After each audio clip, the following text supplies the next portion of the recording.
Praise the lord. Good morning. ఈరోజు దేవుని వాగ్దానం సామెతలు 3వ అధ్యాయం 10వ వచనం. నీ కొట్లలో ధాన్యము సమృద్ధిగా ఉండును. ఆమేన్. ప్రియమైన దేవుని బిడ్డలారా, ఈ మాటలు వింటున్న మీరు కరువుతో, లేమితో, దరిద్రతతో బాధపడుతూ ఉన్నట్లయితే ఈ ఉదయము ప్రభువు ఇస్తున్న శ్రేష్టమైన వాగ్దానము మీకోసమే.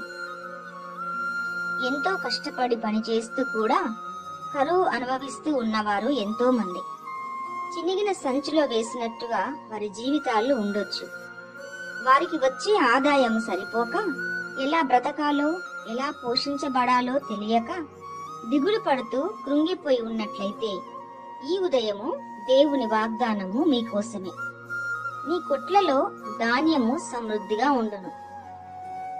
మన దేవుడు సమృద్ధిగా ఇచ్చి ఆశీర్వదించే దేవుడు. ఏలియాను పోషించిన దేవుణ్ణి మనము కూడా ఆరాధిస్తూ ఉన్నామని, ఏలియా దేవుడే మన దేవుడని గుర్తు చేసుకుందాం. నిన్న నేడు నిరంతరము ఏకరీతిగా ఉండే దేవుడు.